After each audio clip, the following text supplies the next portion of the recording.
Good evening, everyone. I would like to welcome you to the June 9th, 2026 Board of Education meeting, where you're calling the meeting to order. It is 7:06 PM, and if everyone could please rise for the Pledge of Allegiance.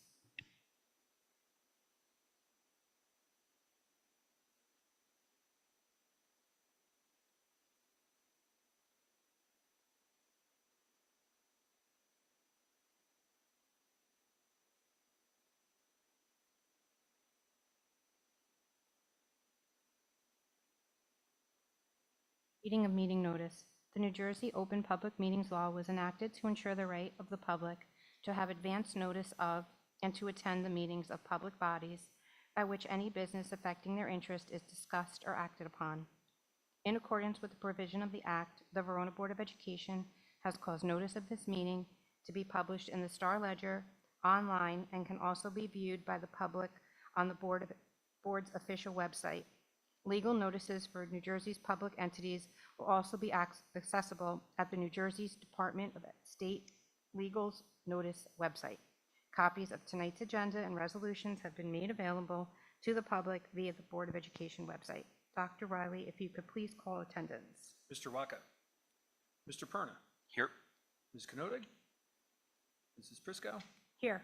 Mr. Boone. Here. We have a quorum. Thank you. Moving on to our routine matters, I need a motion, please, to approve our minutes from the meeting of May 28th, 2026. So moved. Motion by Mr. Perna, seconded by I'll second. Mr. Boone. Are there any discussions? Dr. Riley, if you could please call roll. Mr. Perna. Yes. Mrs. Prisco. Yes, Mr. Boone. Yes. Motion passes. thank you. Moving on to our superintendent's report by Ms. Diane DiGiuseppe. Good evening. My report is going to be a presentation tonight because we recently received our school performance reports, and they were embargoed up until about a week ago. And the requirement of our new commissioner is that I report out, not just post them to our website, which they are posted to our website, but at least report out on the accountability section. So let me share my screen. And I also want to point out where they can be found on our website for anyone interested in looking at the full report.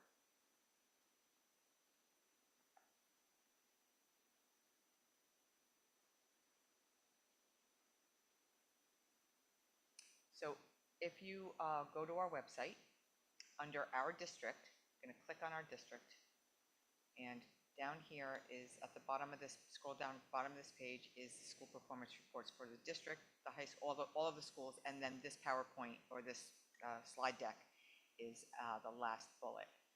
Just to open up one of them to show the categories that are included. This is a new format this year.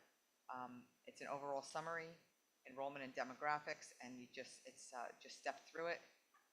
Academic achievement.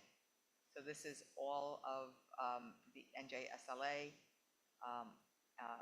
DLM, access for English language learners, and for the high school NJGPA. Under college and career readiness, at the high school, these categories are slightly different at the elementary and middle schools than they are at the high schools.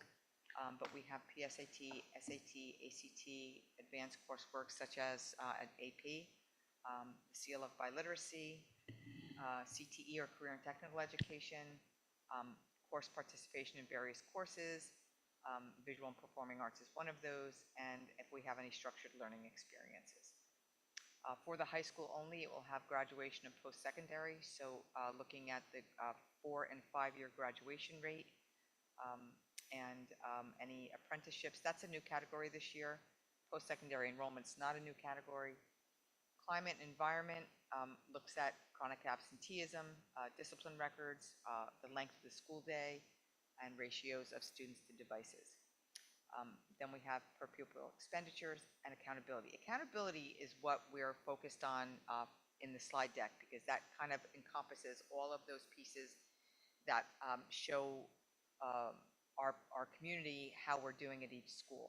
It looks at chronic absenteeism, it looks at growth and both performance and growth, as well as some other, depending on whether it's a high school, elementary, or middle, some other categories. So that's where they can be found. And this is 35 slides. I'm not going over all 35 slides, I promise. It's posted to the website. I'll go over some highlights because this is old data. They're a year back. So this is looking at 23, 24 and 20 to 24, 25. We are in 25, 26, so that will those performance reports will come out next year. So you can't really go back and unring a bell. So it's just really informational.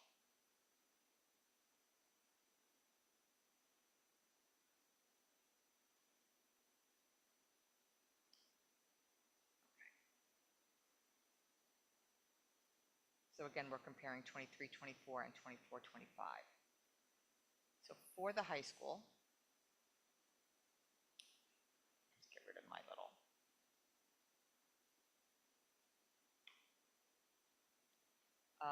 So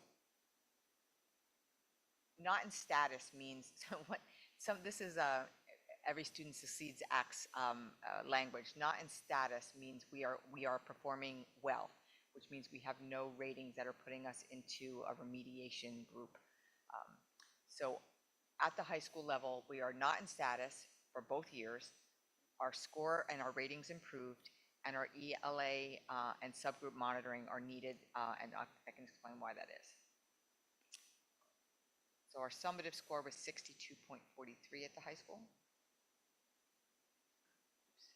So they refer to not in status as CSI, ATSI, and TSI. So comprehensive support and improvement, additional targeted support and improvement, and targeted support and improvement is not identified in any year for the majority of our schools. And actually, for general education, all of our schools. So what changed in reporting from 23 to 24, 23, 24 to 24, 25 is the different calculations, which is why some of the data I put into the slide cannot be measured or cannot be compared.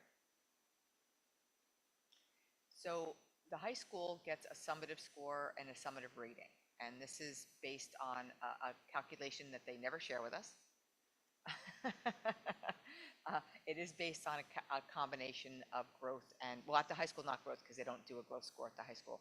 At the elementaries, it's a calculation of growth and performance and growth. At the high school, it's just performance, chronic absenteeism, and those categories are all weighted, and they come up with a summative score. So our summative rating is 66.85 for this year, and that's up by 3.45. But because the reporting format changed, I'm going to compare this with caution. Our proficiency also for math at the high school went up, and also our graduation rates, both 4 and 5 year. When we talk about graduation rate in the state of New Jersey, the state of New Jersey about 5 years ago, maybe 6 years ago, went to the federal definition of graduation rate.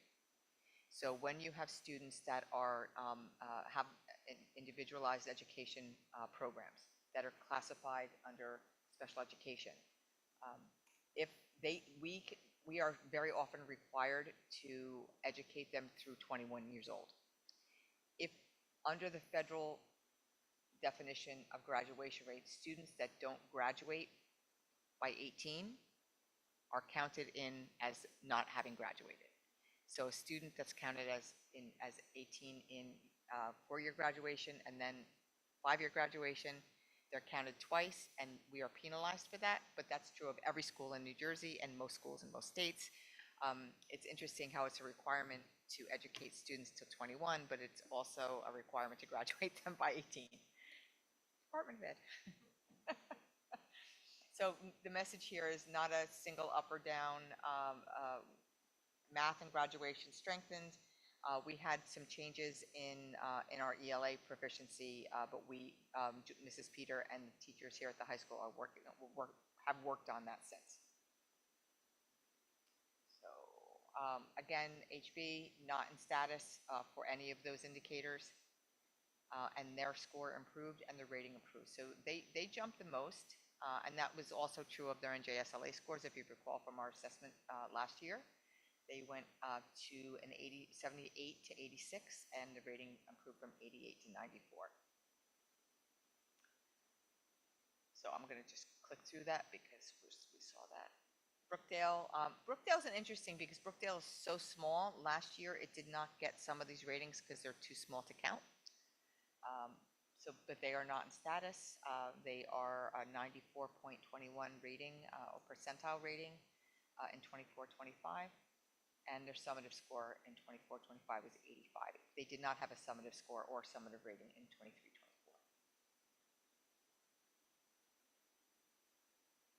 And this is just how that was calculated. So we know this is the same information you saw last year in the NJSLA report. So across the board, this last slide for each school is our students with disabilities. They have a special look at how they're doing. We need to look at special education at every school, without a doubt. So there's a summary page at the end of each school as well. Forest Avenue, their summative score is 62. Their summative rating is 67.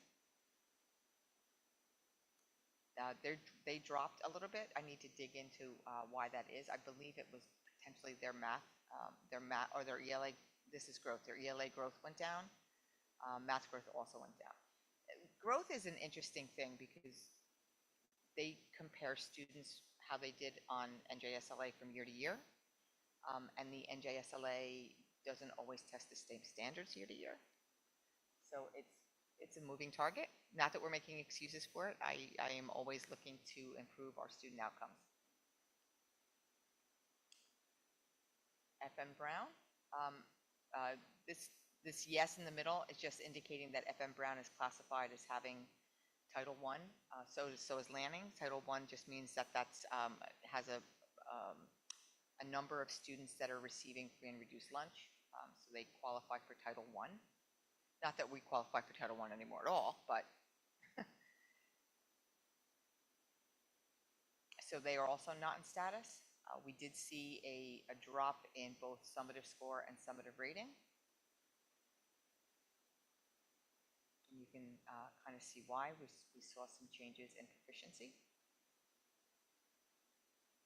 Again, I'm going through this quickly because I'm going to put it on the website and it's old data.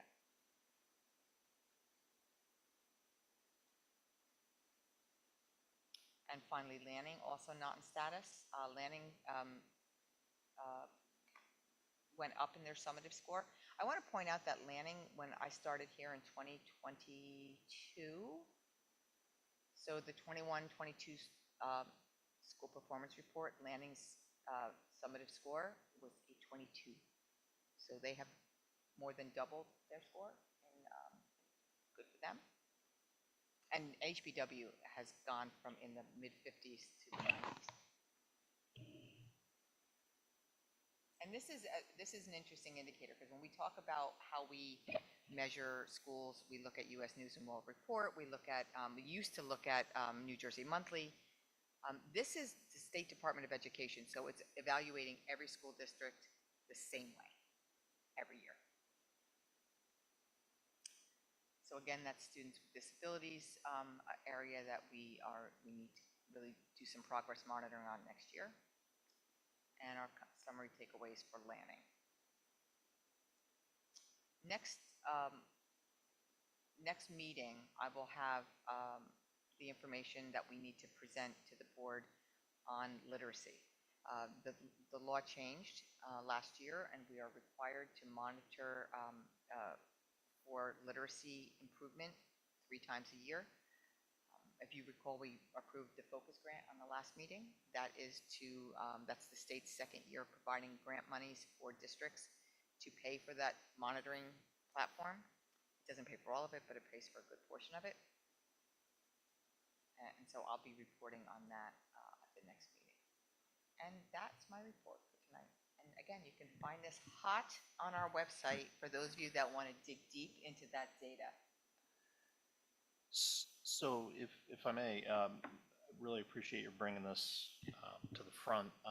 Couple thoughts, and bear with me as I'm struggling to articulate everything that's swimming around here. I think all data is good data as long as it has meaning, right? And And I'm just kind of wondering out loud here, as, you know, as succinct as your presentation was, and it helped me understand, you know, what the heck I'm looking at.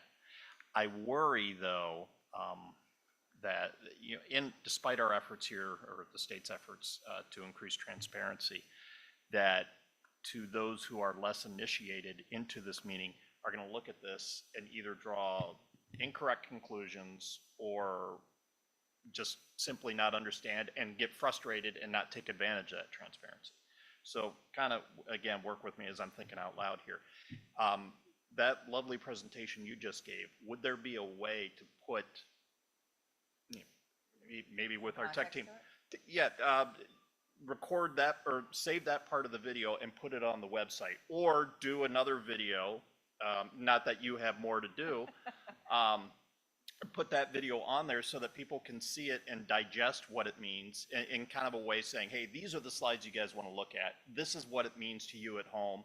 And that way people only have to spend, I don't know, 45 seconds. And maybe this is something in the future that we can have our student representative, sorry, Ryan, a student representative take on as a task. You know, maybe your team develops a script and then have a student read that in terms of a context of saying to parents, hey, this is what it means to you. I can do that. That wouldn't take me long to Okay. Even audio to that. I have a nice little Snagit program that allows me to do that. So you're right. Data is always, there's always good data. This data is not actionable because it's in the past. right. So we are already a year past that, going into 2 years past that. But the good news is, for anyone that is listening or will watch this in recording, is that we have been increasing our student outcomes for the past 3 years. So we had a little bit of a snag in English at the high school. We dropped a skosh. And then first year we only really improved our scores in ELA.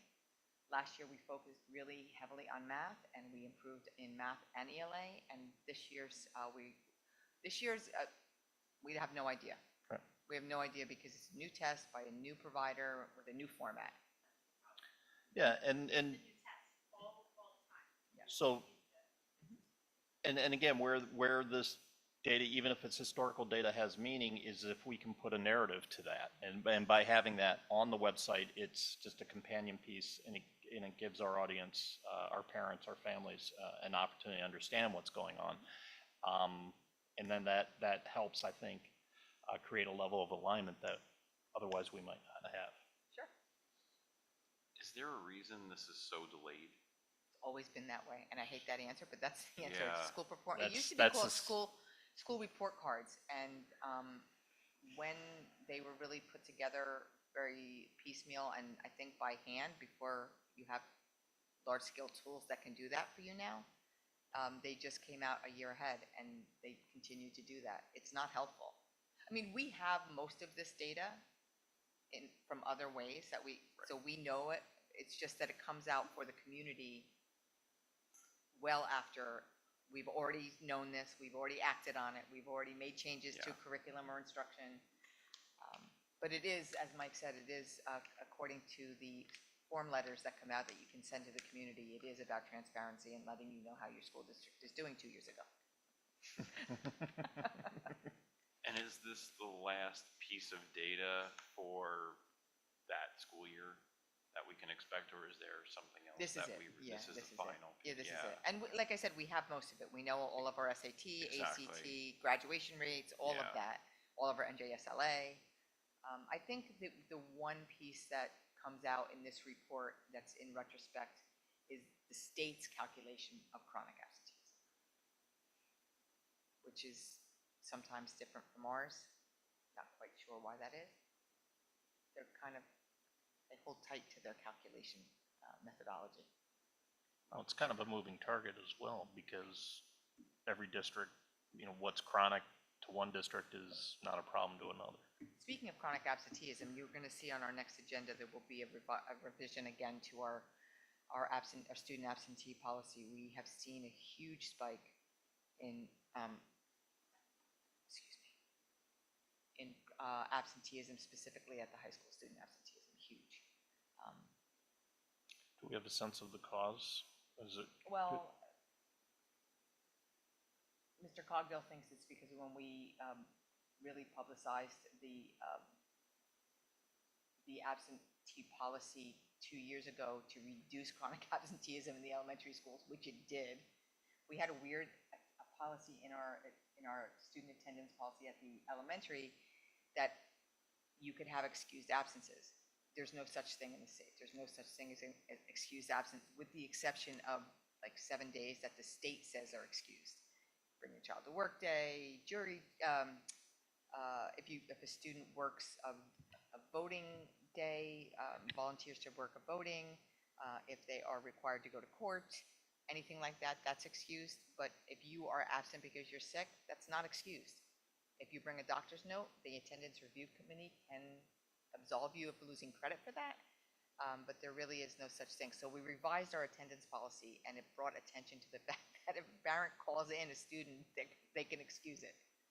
And so parents think they're excused now, and we have kids that have like 30 and 40 absences. Just talk about chronic absenteeism for a bit. Like, I think thank it you, is Brian. definitely like it's kind of funny if you walk into like a class, right? There's a test or a quiz. There's what Dr. Tamburo affectionately refers to it as a testitis, where Thank you, kids Dr. are Farber. quote unquote magically sick during tests, and that's like when you see a lot of these absences when people try to avoid like taking assessments, and even on standardized testing, they would show up. So unlike math testing and GPA, like they're not even there. So that's kind of about it. And at the high school, it's risky because if you miss a certain number of days and they are not excused, you run the risk of losing credit. We actually have a student this year that is not graduating because of attendance, because they lost credit in too many classes. So we do need to address it. We spoke about it last year at this time, and we were not going to make a change because it was helping the chronic absenteeism at the elementary, but we've seen a 2-year decline in the number of chronic absenteeism at the high school. So we are going to make that change.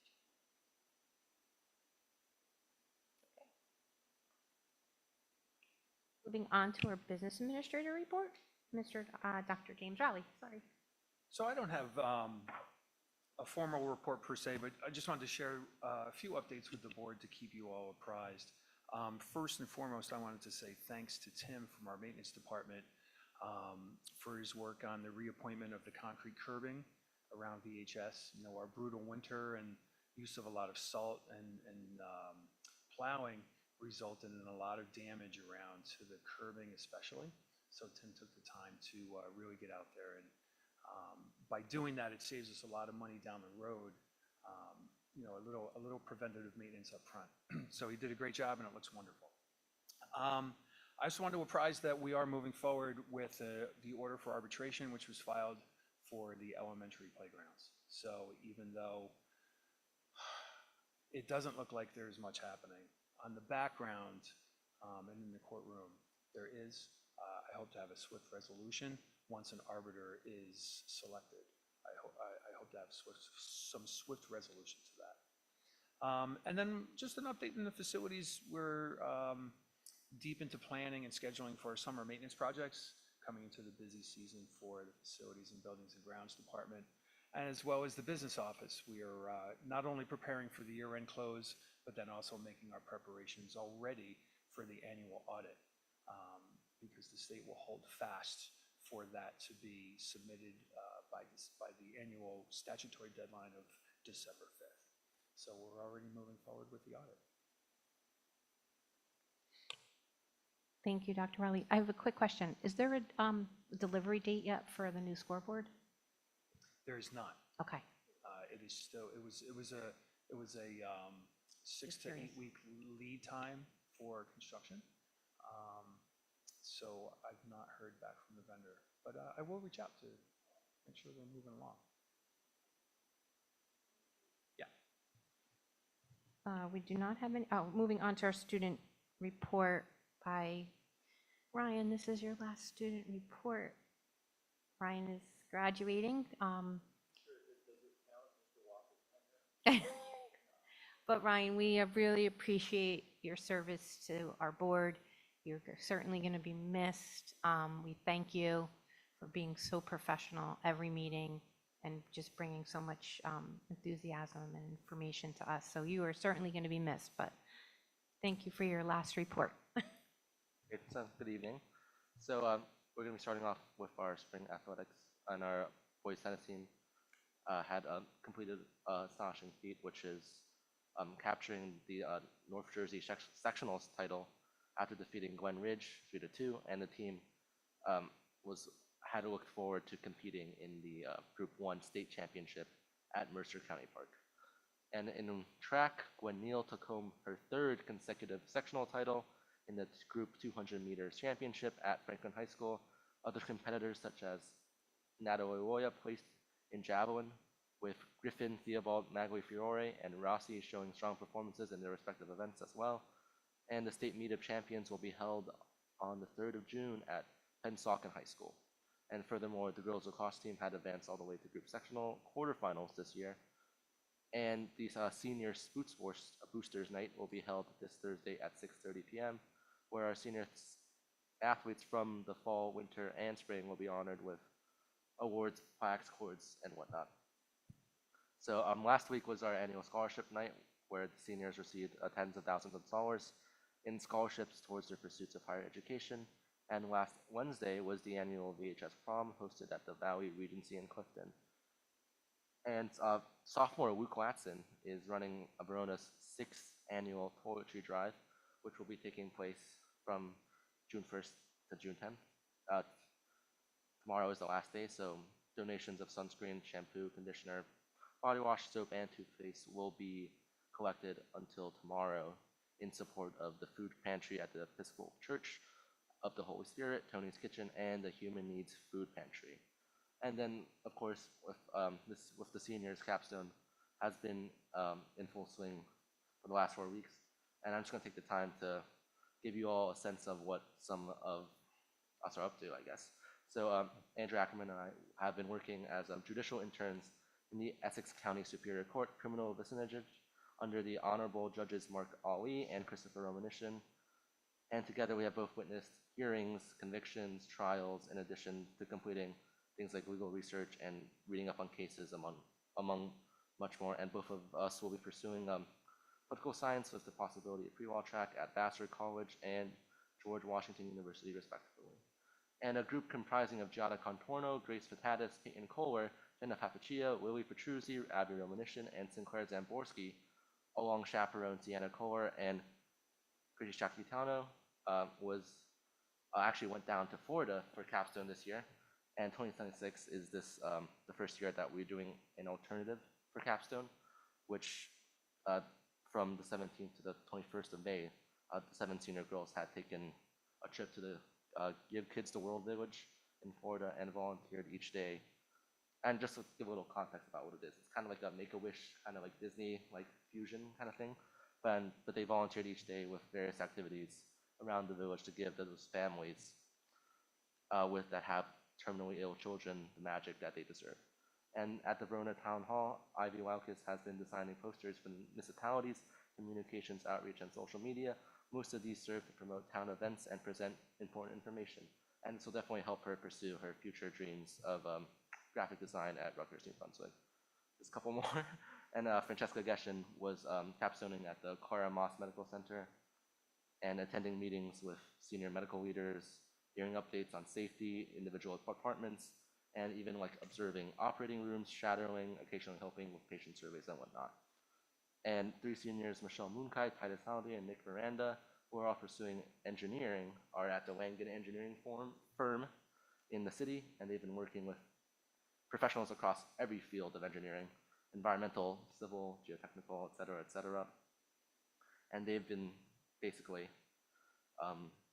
just witnessing what experience they need for each field they're interested in, like presentations, whatnot, hands-on research, and just getting to know some of the professionals. It's just a really nice experience for them. And then Julia Zisk has the pleasure of working at MSU's speech department in their speech and audiology clinic, and under the direction of supervisors, researchers, professors, she's had the opportunity to work on hand with speech sessions, group therapy, seminars, had conversations with people like stroke victims and whatnot. And to quote herself, quote, over the past 3 weeks, I've understood how capstone may have been the most important experience of my senior year, end quote. And these are just a couple of the handful of things our seniors have accomplished at their capstone internships. And you can kind of tell, like, it's kind of like a multifaceted, interdisciplinary thing. It's kind of very beneficial to us as graduating seniors, and definitely a shout out to Mr. Hirschman and Mr. Orr for running such a beneficial and successful program. And I guess to speak off the cuff, I mean, this is my last meeting, so this has overall been a very great experience. I've really enjoyed working in this space and having the opportunity to basically like intake information, give information, learn, do a bunch of stuff, right? Like, I think service is one of my biggest things. And like, obviously looking back, it's like, I always wish I could have done more because I'm an overaccomplisher, but it's fine. It's kind of in the past now. Graduation's in 10 days, so. Not that you're counting. I am counting, but that's fine.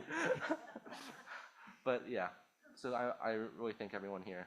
And like, even, it means a lot that I get to be up here because the experience I've had and the impact, even like, that's one of the social studies teachers at the middle school, Mr. Haynes. Like, that's one lesson where my friend was talking about because she has a brother in the middle school. It's like they put on these videos in the classroom. I was like, wow, that's where they're getting those 5 views on YouTube from. So, no, but no, seriously, this is really great, and I think we could. Yeah, this is. I mean, this is a really good way to promote civic engagement with kids, and I have fantastic people that are really interested in doing this. I have lined up juniors, even sophomores, right? And they're really interested in doing this. And like, I have parents that talk to me about this. And it's really just phenomenal. So I really thank you all. And that's all I have. Thank you. Thank you, Ryan. Yeah, Ryan, and just to echo Mrs. Prisco as well, I'm confident that you are going to do Verona very proud. So thank you for your enthusiasm and your efforts here. Much appreciated. And I also wanted to comment on your discussion about Capstone. It is a wonderful program. I know my youngest has extremely benefited from it, and it has opened up several doors. In fact, his Capstone experience was the reason he got a particular internship this year because of the work he did at that. Yeah. So it does have real world impact. Yes. And also I wanted to shout out, you mentioned Judges Ali and Judge Romanishin as well. Both of these gentlemen are deeply involved in Verona. They've had children, as your report also indicated, that went through here in Verona. And the fact that they are opening doors in the Newark courts for students such as yourself is just really a big thanks to them for holding that door for our students. Yeah, exactly. And we can't thank them enough as well for that. That's great. Thank you. I would also like to talk about the capstone. I have, this year, first time I've had 3 students from the high school working with me in the recreation pool department, and I have Lauren Foley, Sophia Graziano, and Caitlin Scelfo. So they got to see a lot of the behind the scenes of working, of what it takes to open up the community pool, which was my first year as well. So they got to see the behind the scenes of what gets done, and it's a lot. So I'm thankful that I have them because they've been helping me a lot. So kudos to them. I don't know if they'll go into the field of opening up pools, but they're learning all the back end. So, yes. Thank you, Ryan, again. Moving on to any committee reports? No. Public comments on any agenda action items? Anyone from the public? Please state your name. You have 3 minutes on anything we're voting on. Seeing none. Moving on to discussion or new items, new business or old business? I just have one thing, Mrs. Prisco. Over the weekend, I had the pleasure of attending the Pride flag raising. We had Congress member LaMonica MacGyver attended, which just shows the impact that this has to our broader community in NJ10.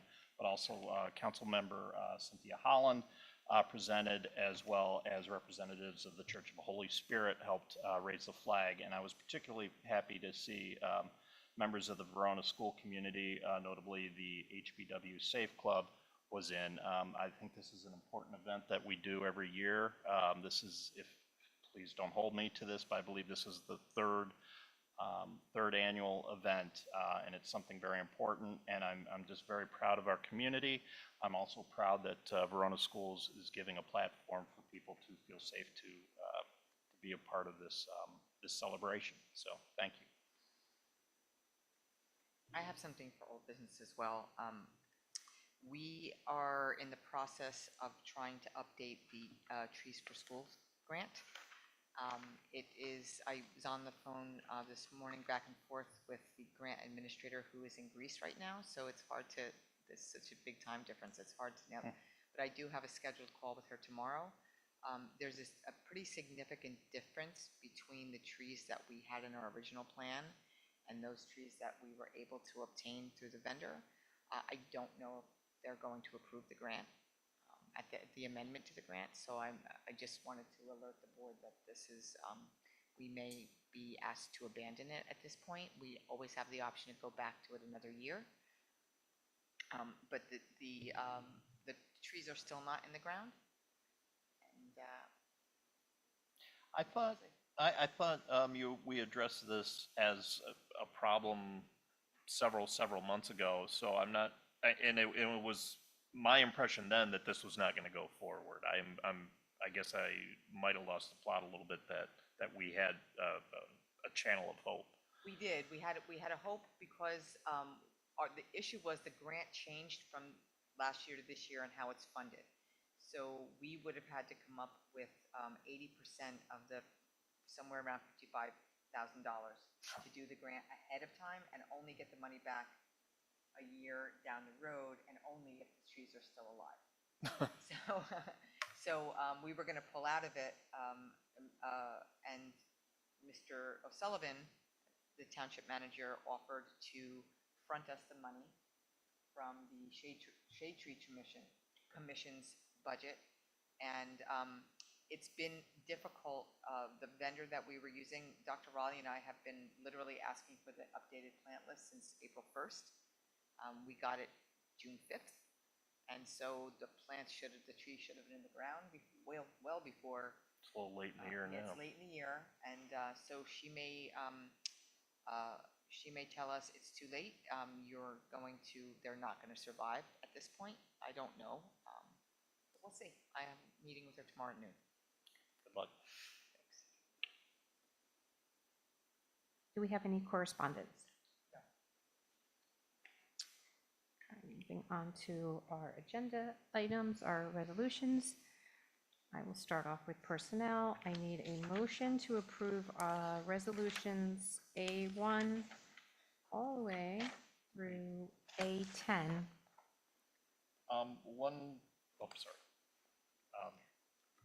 Yeah, so moved. Motion by Mr. Boone, seconded by Second? Mr. Perna. Are there any discussions? Yeah, just on A10, do we want to separate that and read that out? Okay. Okay. You could. So A10 is resolved upon the recommendation of the superintendent. The Board of Education hereby reads into the record the following.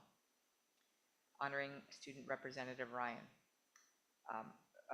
Ryan, pronounce your last name for me again because I'm terrible with it. Guo. It is Guo. Okay. I always think I mispronounce it.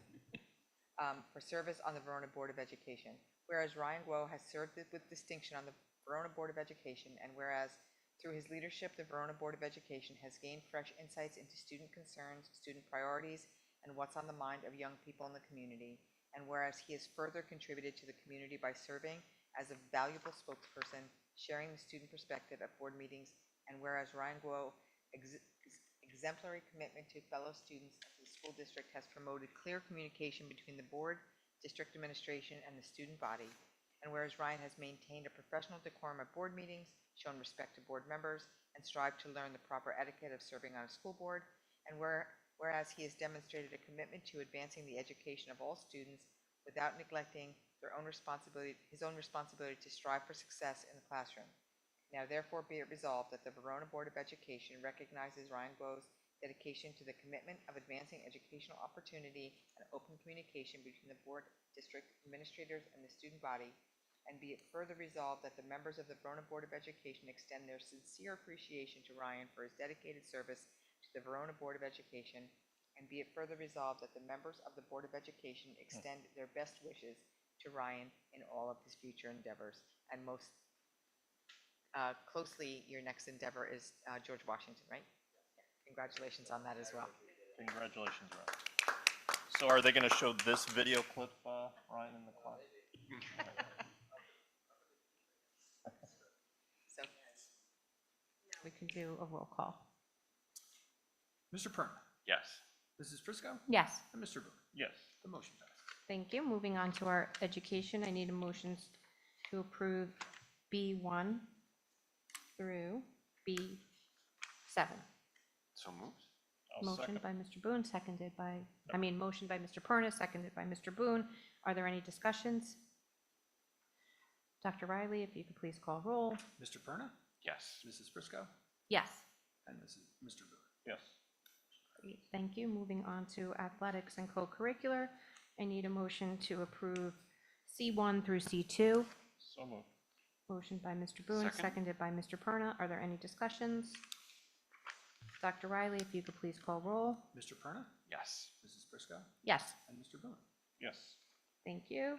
There's nothing on for facilities. I need a motion to approve our finance resolutions E1 through E9. So moved. Motion by Mr. Boone, motion by Mr. Perna, seconded by Mr. Boone. Yes. Are there any discussions? Dr. Riley, on E3, we're finally putting to rest the 2008 Ford. We are, at long last. It fetched quite a nice price on Gov Deals. Probably secretly more than it is frankly worth. Are you sure you want to admit It that? is finally, I'm sure it's going to a loving home. And we're happy to see it out of the shed. Dr. Riley, if you could please call roll. Mr. Perna, Yes. Mrs. Prisco, Yes. and Mr. Boone. Yes. Thank you. On to governance and policy. I need a motion to approve resolutions F1 through F2. So moved. Motion by Mr. Boone, Second. seconded by Mr. Perna. Are there any discussions? Dr. Riley, if you could please call roll. Mr. Perna, Yes. Mrs. Prisco, Yes. and Mr. Boone. Yes. Thank you. Moving on to public comments. If anyone from the public would like to speak, you have 3 minutes. Please state your name.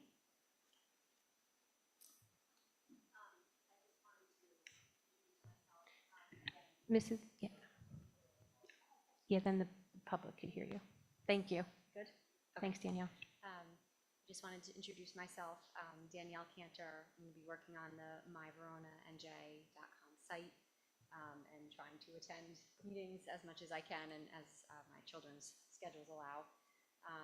And, looking forward to kind of working with the Board of Ed and the superintendent in helping to get some of the kind of key information about what's happening with the schools out to the public in a way that eliminates sort of surprise when issues arise. So when we talk about things like the school report cards coming up and people look at them without context, there's an area where, not that you shouldn't do your own thing for the school, but where I would hope that, in reporting on things like that, if we have kind of an open dialogue, that I can help to provide context on those kind of matters as well. One question I just have, and I don't know if this is the time to ask questions, and I can follow up after the meeting, is how things are looking on the trimester schedule for the elementary schools next year. I know you can't really make them until we have the final student count, but is it looking like this is possible? Oh, yes, it's absolutely possible. So Mrs. Ackerman and the 4 elementary principals have set meetings for the last week in the the third week in June and the last week in June to sit down and knock those out. It's doable. We did proof of concept. It's just a matter of now making it so that our teachers have to move the least amount of times in a week in terms of where, like, we don't really want someone to have to move more than one building in a day. You know, I know that's like a huge new, and, oh, sorry, one other, is there a new block schedule format at the middle school in discussion? Or will it look the same next year? This is a new schedule that we implemented this year. So this is the end of the first year of a new rotating block schedule. Right, and Not a drop block. It rotates through the whole day. Right, my son is there. Oh, okay. So it'll be the same for next year? We're Yes. not- Okay, yeah, right, that's what I thought. I hear a lot of. Yeah, I hear a lot of things too. I heard I had a house in Florida and that I worked there Fridays and Mondays. Yeah, it's not true. I wish it were true, but it's not true. You got some miles on that. Thank you. Have a private Thank you, plane. Danielle. Seeing no other public comments, we are going to, I need a motion, please, to adjourn our meeting. So move. Motion by Mr. Perna, seconded sure, by I'll second. Mr. Boone. All in favor? Aye. Aye. Thank you. Our next scheduled meeting, will be held on, it's Monday, June 22nd, our next meeting, correct? After graduation. Yes. After graduation. Yeah. So it- Monday, That's because of my conference. I have to leave Tuesday morning for the okay, conference. that's fine. I just putting Monday. Monday, the 22nd, beginning confidential at 6 PM and public session at 7 PM in the Verona High School Learning Commons. It is 7:53 and the meeting is adjourned. Have a great evening. Happy graduation.